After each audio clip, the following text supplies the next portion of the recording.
सोचिए जरा, एक ऐसी जगह के बारे में जो दिन में तो बिल्कुल नॉर्मल दिखती है, पर जैसे ही सूरज ढलता है उसकी पूरी कहानी ही बदल जाती है।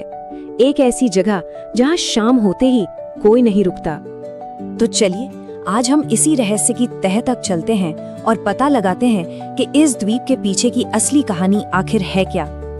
यहाँ सबसे बड़ा सवाल तो यही उठता है ना कि आखिर ऐसा होता क्या है कि जो जगह दिन में टूरिस्ट से खचाखच भरी रहती है वही रात होते ही एकदम वीरान हो जाती है।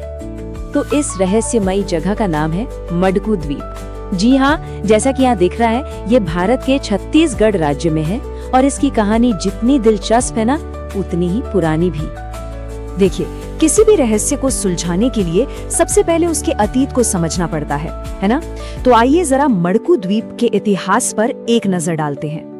तो मडकू द्वीप जो है वो छत्तीसगढ़ के बिलासपुर जिले में शिवनाथ नदी के बीचों बीच बसा एक छोटा सा बहुत ही खूबसूरत द्वीप है।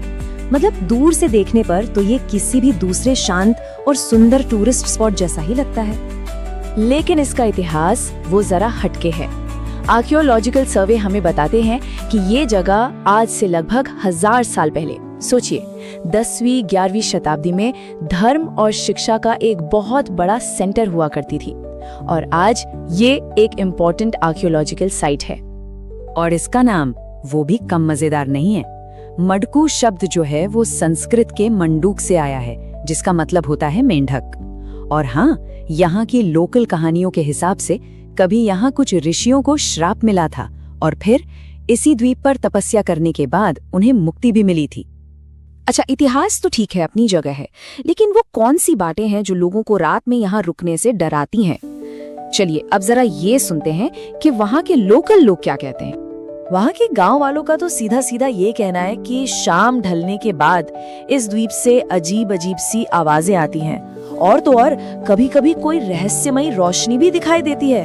बस यही वो कहानियां हैं जो डर का पूरा माहौल बना देती हैं।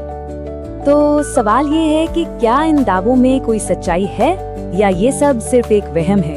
अब वक्त है जरा इन बातों की पड़ताल करने का। देखिए, सबसे पहली और सबसे जरूरी बात तो ये है कि इन दावों को सपोर्ट करने के लिए कोई भी साइंटिफिक प्रूफ, कोई भी सबूत मौजूद नहीं है। तो फिर सवाल उठता है कि इन आवाजों और रोशनियों का असली सोर्स क्या हो सकता है। इसका एक बहुत ही लॉजिकल एक्सप्लेनेशन है। एक्सपर्ट्स का मानना है कि जिन्हें लोग अजीब आवाजें समझ रहे हैं वो असल में नदी के ऊपर से गुजरने वाली तेज हवा और जंगल के नॉर्मल शोर का मिला जुला असर है। और रही बात रोशनी की, तो वो अक्सर घने अंधेरे में हमारे दिमाग का एक धोखा होता है, जिसे हम ऑप्टिकल इल्यूजन भी कहते हैं। तो अगर ये सब सिर्फ मन का वहम है, तो फिर ये डर पैदा ही क्यों होता है? इसका जवाब सिर्फ मडकू द्वीप में नहीं, बल्कि हम सबके मनोविज्ञान में, ह्यूमन साइकोलॉजी में छिपा है। देखिए, किसी भी जगह को रहस्यमयी बनाने का ना एक तरह का फॉर्मूला होता है। पहली चीज, जगह सुनसान होनी चाहिए। दूसरी, उसका इतिहास बहुत पुराना हो और तीसरी, उससे जुड़ी ढेर सारी लोक कथाएं हों। अब मडकू द्वीप में ये तीनों चीजें मौजूद हैं, जो डर के लिए एक परफेक्ट रेसिपी बना देती हैं।